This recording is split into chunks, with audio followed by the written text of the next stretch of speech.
So on to today's message. We've been in a sermon series now for several weeks called Entering Your Promised Land. And the premise is that God has promises for you. He has promises for me, for all of us. Some of those promises are, well, the big one is eternal life with Him, right? That's a great promise to all who believe and all who follow Him. That's the greatest promise of all. And that's, I guess, our ultimate promised land. But the Bible is really clear about many of the promises God has for us here and now as we make this journey through life. But there are a lot of Christians who are missing those promises for different reasons. Because for whatever reason, God has kind of asked us in most cases to sort of participate in the promises He has for us. He very seldom just dumps things in our lap. Often there's steps He wants us to take in faith in order to really enter into the promises He has for us. And that's a biblical pattern, and I think so many believers are missing a lot of what God has for them because they're not taking some of those steps, or they're not even recognizing that there's a promise there that they need to work towards. And so that's what this whole sermon series has been about, and it's based on the actual journey of God's people, the nation of Israel, from slavery in Egypt into the promised land. That journey is well chronicled in the Bible, starting in the book of Exodus and then going on through Numbers and then in Joshua, and then of course other books of the Bible obviously talk about that. But their actual physical movement from Egypt into the promised land is very instructive for us on how we can take hold of the promises of God that God has for us as we enter the promises He has for us, right? And so we're looking at, we're going back 1500 BC, 3,500 years ago, to this trek that the nation of Israel took from slavery in Egypt to the promised land, a trip that should have taken a couple of weeks, ended up taking 40 years. Okay, a lot of you know this story. So there was they said about 1 million men of military age when they left Egypt. So that means there had to be 3-4 million people, maybe more, maybe 5 million. There were a lot of people when they left Egypt. 400 years earlier, when they came into Egypt just as sort of refugees, I guess, there was 80. They went from 80 to probably 3 or 4 million in 400 years. And now God miraculously moved to get them out of that slavery in Egypt, and He's moving them into the promised land, the land of milk and honey, Canaan, modern day Israel, a place where they could live in peace and safety, and they could be His people. And they were so looking forward to that. But as we talked about at one of our first messages in this sermon series, as they came to the border of the promised land, they sent spies in, and there were people in the promised land. I mean, it wasn't vacant. And the people that were there were really evil and mean. They sacrificed their own babies to their gods.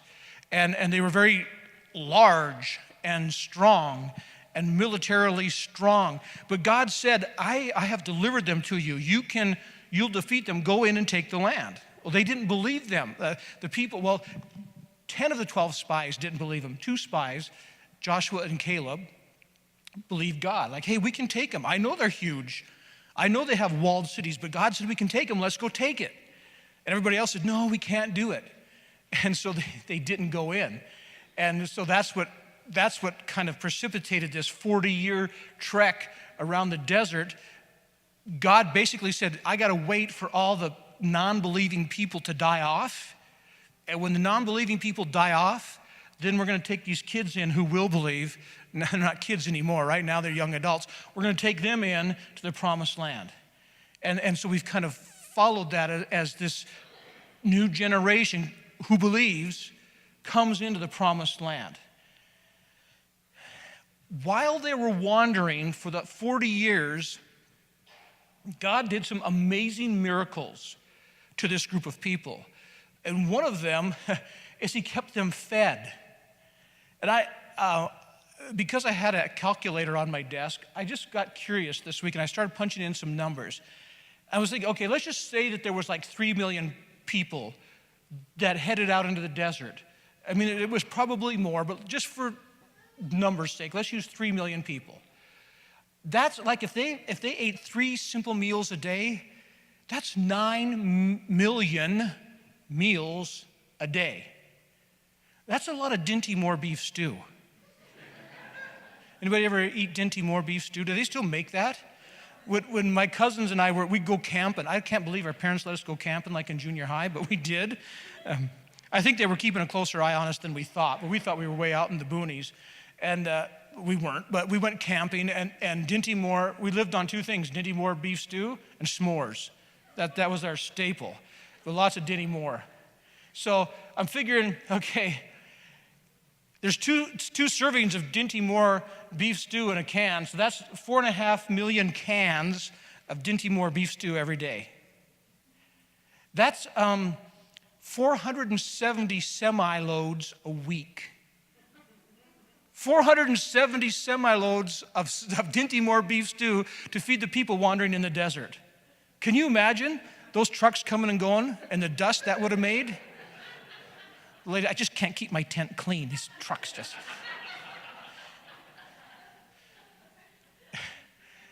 If you roll that out over 40 years and don't even allow for a population increase, which there was, that would be almost 1 million semi-loads in 40 years of Dinty Moore beef stew. I'm like, man, they would have gotten tired of Dinty Moore beef stew. So just because I was curious, well, what if God gave them all a donut on Friday? What if he went to Byler's and ordered donuts? You know, the assortment, because not everybody likes chocolate donuts. Or maple bars, which are a close second. Some of you do the apple fritter things, I don't know. So let's say that God provides a donut for each person every Friday. Over 40 years, you want to know what the number is? 6.2 billion with a B. That's almost as many Big Macs as Big Macs have been served, right, in the world. 6.2 billion donuts, one a week for 40 years. Do you get the idea that that's a lot of food to take care of somebody? So, but they didn't starve. And what do you eat in the desert? I mean, there's only so many jackrabbits, right? And prickly pear cactuses that you can eat, or whatever you would eat. I mean, they would have starved. And most of you know the historical biblical account that God provided manna from heaven. And it actually fell overnight, and in the morning they would go collect manna. Do you know, in the Old Testament was written in Hebrew. You know what the Hebrew, basically the Hebrew literal meaning for manna is? Anybody know? It means, what is it? What is that stuff? That's what the literal meaning for manna is. What is it? You know, you thought it had some big deep meaning, right? No, it's like, what is it? Because they said it was like kind of flaky kind of stuff. They said it like tastes like coriander seed, which I don't think I've ever had coriander seed, but it said it also had kind of tastes like honey. I've tasted honey, and they would make it into bread, into loaves, and all I could think of is like those buns at what's the buffet in Great Falls? Golden Corral. You ever have the buns with the honey butter? Oh man, why are we talking about food all the time? I got to stop because I'm already hungry. You ever had that's what I'm thinking, oh, this must have been like the manna in the wilderness, these honey buns at Golden Corral. I don't know. But it said like they kind of were sweet, tasted a little bit like honey, and they made bread. And so every morning they would go collect this manna, and that's what they ate for 40 years. Of course, you know, they got sick of it and they complained, but anyway, that's what people do. But Exodus 16:35 says this, that the Israelites ate manna 40 years until they came to a land that was settled. They ate manna until they reached the border of Canaan. So for 40 years, every single day except Saturday with their Sabbath, their Sabbath day, on Friday, God supplied double the amount of manna so they didn't have to go gather on their Sabbath day. And it was interesting. He said, don't take more than you need, because when people would do that, it would just rot. It didn't rot if they just took what they needed. If they tried to be greedy and take more, it rotted, filled with maggots the next day. But they would gather enough up on Friday to have some for their Friday and Sabbath.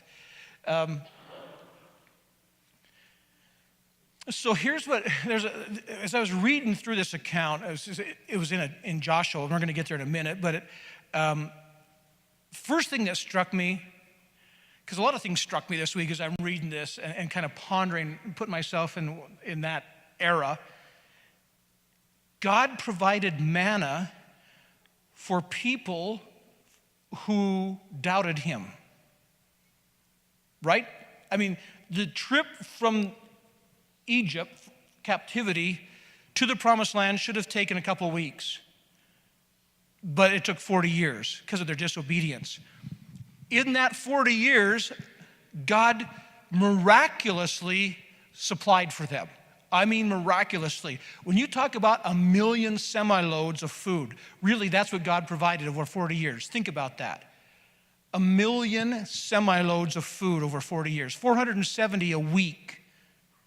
God basically made fall out of the sky into their laps, and it tasted like Golden Corral muffins, bread, buns. God would have had every right to, like, you guys don't believe me? Fine, be on your own then. See how you do on your own. You're out here in the desert, fend for yourself. You want to rebel against me? You want to doubt my words when I told you could do this? And I've worked so hard for you guys, fine, just go on your own. God could have done that, right? And a lot of humans, if they were God, would do that. That's why we're not God, because we serve a good God, and he's not like us in a lot of ways. Thank you, God.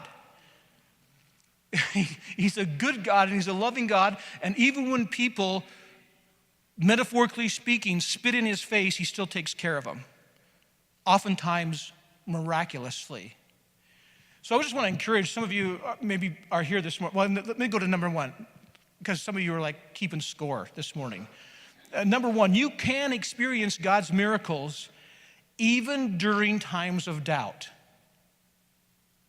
I could have said, or rebellion, or whatever word you want to put in there, pulling away from God. You can experience God's miraculous intervening power in your life, even during times when you're really not connected with God. I mean, when I say connected, you're not really believing him for miracles. You might even be rebelling against him in certain areas of your life. God, I'm not saying he likes that. I'm not saying he's rewarding that. I'm saying he's taking care of you through that. And that's significant to know, because I run into people it seems like, I wouldn't say every day or maybe even every week, but consistently in my ministry, I run into people who think they've gone too far with the junk in their life, that God's not going to, number one, he's not only not going to take them to heaven, he's not even going to care for them here on this earth because they've gone too far. They're on their own. That's a lie of the devil. The devil wants to make you feel like you don't have a father that's looking after you. He wants you to live as a spiritual orphan. We've talked a lot about that here, living as a spiritual orphan. That's where the devil wants you, but that's not where you are. God is a good God, and he's a good father, and even when you're doubting him, and even when you're rebelling against him, he's looking out for you. And he can even supply miraculously for you during those times, just like he did with the people of Egypt. Now, he didn't let them enter the promised land. They died in the desert, but he took care of them. Do you understand? As long as they lived, he took care of them with the miracle of manna. So after 40 years, they finally get to enter the promised land. We've talked about that over the past several weeks. Now I want to pick up our story in Joshua 5, verse 10. So as we've been going, they've crossed the Jordan River at flood stage because God dried it up so they could cross on dry land. And we talked about how they stacked the rocks up as a testimony. There's power in our testimony about God's goodness and miraculous power in our life. They did that. They consecrated themselves. That was the big word we talked about last Sunday, about how we should be consecrated. And that if we don't understand that word, we should understand that word because it's a really important word. And you can watch that on Facebook if you want from last week. So here we are now. Joshua 5, verse 10, it says, while the Israelites were camped at Gilgal on the plains of Jericho, they celebrated Passover on the evening of the 14th day of the first month. That's not January. That's the Hebrew calendar. It would be late March, early April, all right? The same season we would do Easter, but Passover is what we put our Easter calendar to. The very next day, they began to eat unleavened bread and roasted grain harvested from the land. Verse 12, no manna appeared on the day they first ate from the crops of the land, and it was never seen again. So from that time on, the Israelites ate from the crops of Canaan. Again, I'm reading through this, and it's like interesting, surprising, something I'd never thought of. Here, when they're sort of like disobedient and rebellious, God's miraculously feeding them every day with honey buns from Golden Corral. They get into the promised land, and that goes away. Now, but they're eating. Okay, they never missed a meal, kind of like me, never miss a meal, right? They never missed a meal. God provided for them because the harvest in the Holy Land, their harvest is in April, late March, early April. So they entered the promised land not only at the time of Passover, but also the time of harvest. So they got to eat the produce that the people there had grown. So they had to harvest it, right? But they were able to eat of that. And I'm thinking, wow, so like this awesome miracle like stopped when they got into the promised land. And so this is number two, with this idea that God kind of impressed on me this week, was that miracles are often a vehicle to get us to the promise. In other words, a lot of times we look at the miracle as the promise, when oftentimes the miracle is just something to get us, something to see us through to the promise. And I don't know how to really explain it, but it was just I was thinking about that. I was like, wouldn't it be a great promise if God said, hey, go into this promised land and you'll never have to work a day in your life. Food's going to fall from out of the sky, and I'm going to pay your DirecTV bill, and you just coast through life. Right? I mean, like, yeah. I mean, that sounds kind of nice, doesn't it? But just think how, like, after like a few days or weeks, or maybe some of you a few months, that would get really old, right? There's something about meaningful work in a place of peace and hope that's very fulfilling, and God knows that. God does meaningful work, right? So I was just like kind of struck, wow. Like, so when they're not in the promised land, food's falling from the sky. They get to the promised land, no more food falling from the sky. Significant. Miracles are often a vehicle to the promise. So now they're in the promised land. So manna was a miracle, right? But it was not the fulfillment of the promise. I think a lot of times we confuse God's miracles with God's promises. I mean, he promises to take care of us and do miracles. So in a way, that's a promise. But do you understand what I'm saying? I mean, it seems like like Christians kind of get into two camps. It's like this in almost every theological issue. You know, you have people on the polar ends and not very many people like where they should be.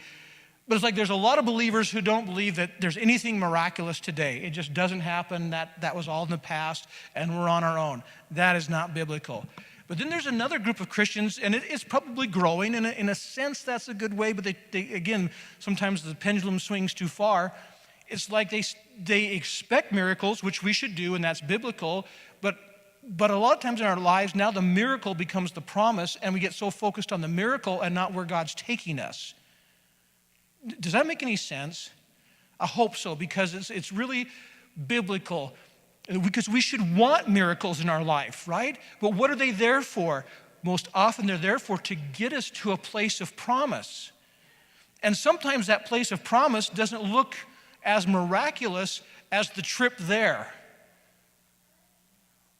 Think about that for a minute. Now that's where God's got me thinking this week. And hopefully you're thinking there. When you look at, and miracles continued, obviously, in the promised land. But just a real quick reading of the history of God's people, man, the miracles happened with greater regularity before they got into the promised land. But it wasn't the promise. God doesn't want us to miss his promises because we're focusing on the manna. You understand? We get so focused on the manna, we're so focused on the miracles that we can miss where he's trying to get us going.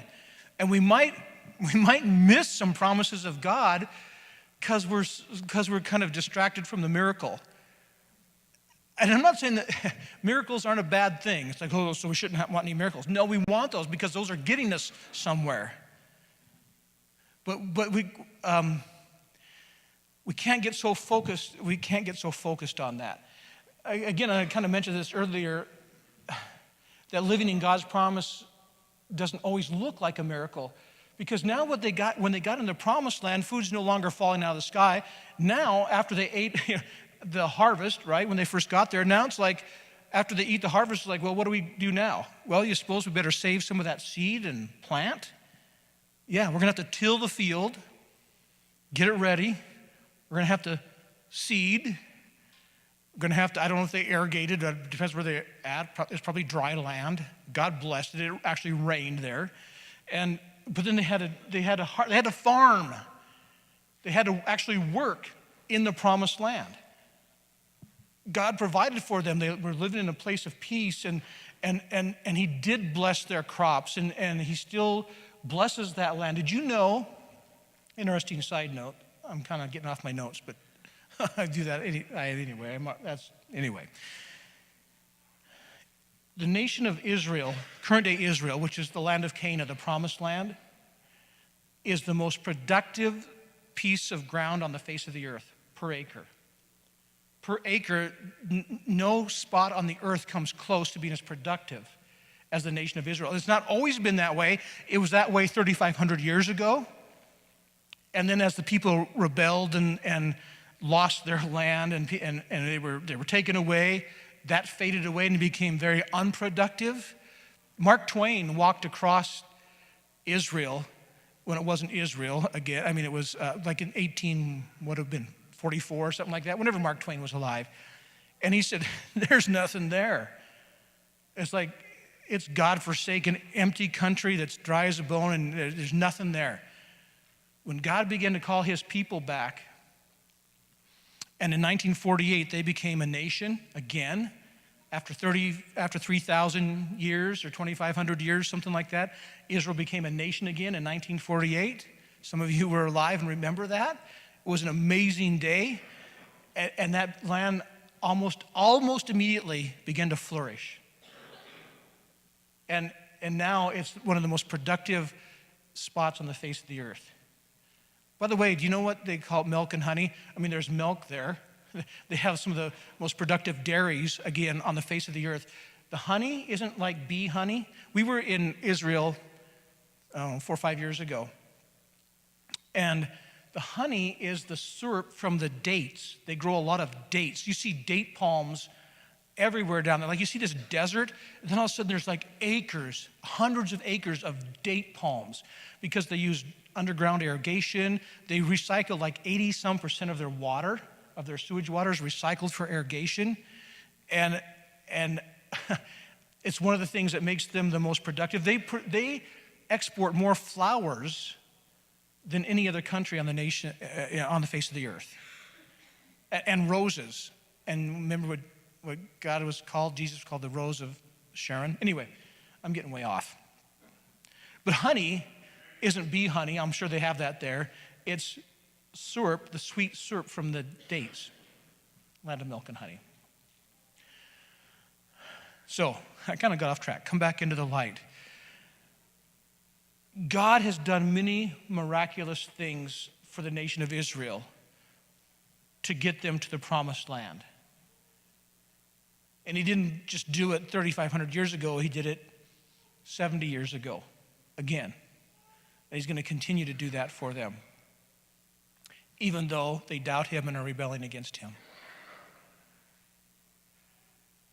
God may have done and maybe is doing some amazing miracles in your life.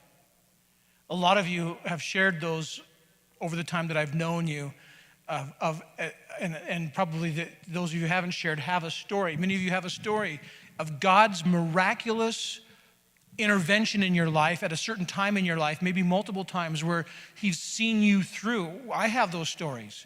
You have those stories, and if you don't have one, you're probably just missing it. You're just probably chalking it up to something else, what happened. And if you don't have one, you will have one.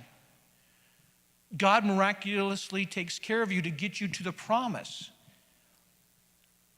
He's got lots of promises for you. Here's where we're really going today.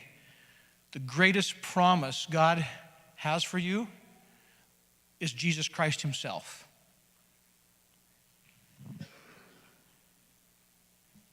The Messiah was promised in the Old Testament.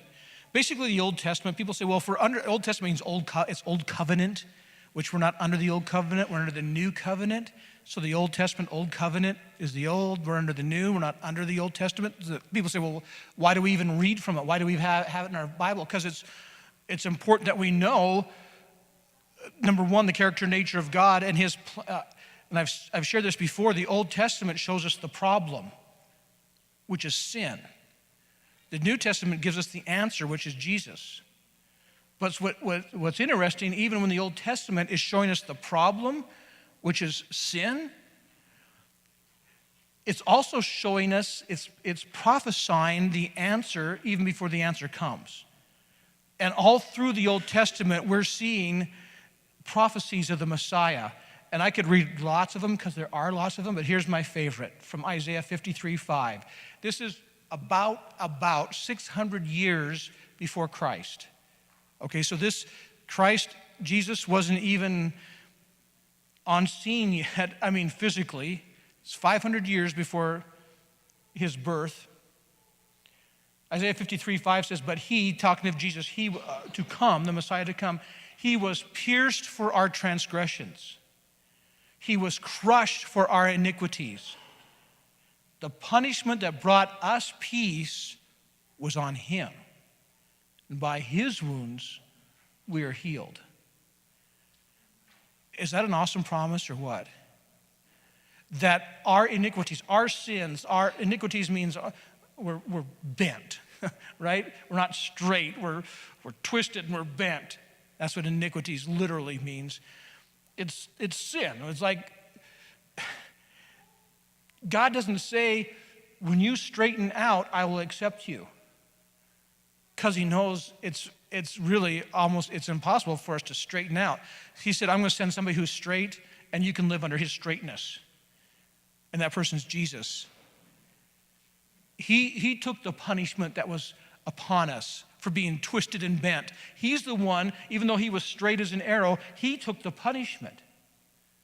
And he allowed his body to be beaten so that our body could be healed. That is a great promise. Of all the promises, that's the greatest. And that brings us to number 3. The greatest promise is Jesus, in case you haven't caught that yet. In this sermon series, we've talked a lot about the different promises God has for us. And if you read the Bible, there are a lot of different promises, and a lot of them are for even on this earth here and now. And those are awesome, and we don't want to nullify those in any way, but we want to be crystal clear. I want to be crystal clear. The single greatest promise is Jesus Christ himself. He said this, Jesus said this 3,500 years after the manna quit. People were still talking about it. Jesus said this in John 6, verse 48. Jesus says, I am, which I am was a name for God, right? So he's saying, I'm God. I am the bread of life. Your ancestors ate the manna in the wilderness, yet they died. But here is the bread that comes down from heaven, which anyone may eat and not die. I am the living bread that came down from heaven. Whoever eats this bread will live forever. This bread is my flesh, which I will give for the life of the world. We get so focused on manna from heaven, we forget about the bread. Sometimes. Don't forget about the bread. The bread is the promise. The manna from heaven, the promise, the miracles that God brings into your life are awesome, and we thank him for that. They're not the promise. They're to get us to the promise. Who's the promise? Jesus. Jesus is the promise. He is the greatest promise. So our focus should not be on manna from heaven, although we appreciate it. Our focus needs to be on the bread of life. Are you living in the promise of Jesus?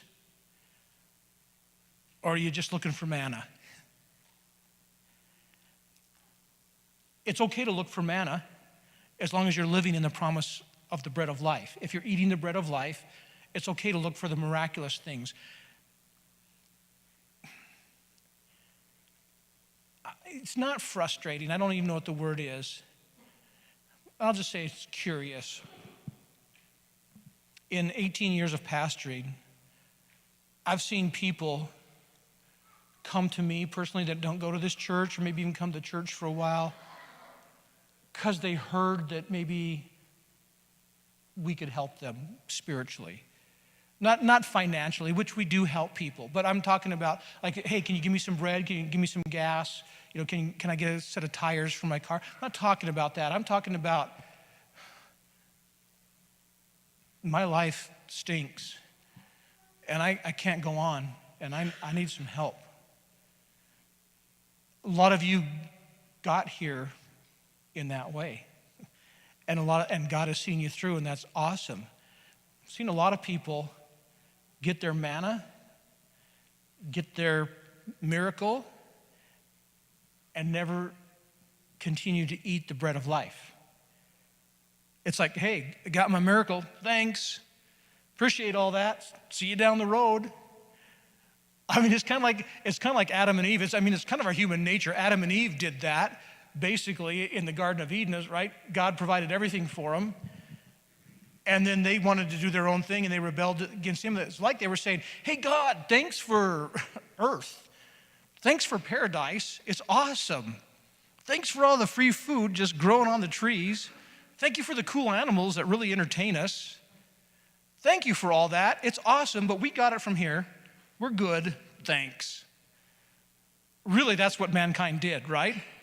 Pretty much. I got it. We're good. I still see that going on today. I've probably done that in my own life. But I see people who enjoy the miracles of God, who enjoy the manna, but don't eat the bread. I think there's also other people who eat the bread, who need some manna in their life, who need some miracles, and are missing those too, because they're not thinking that's going to happen for them. I'm here to tell you, you can have it both. You need the manna, you need the miracles, but it's to get you to the bread. Worship.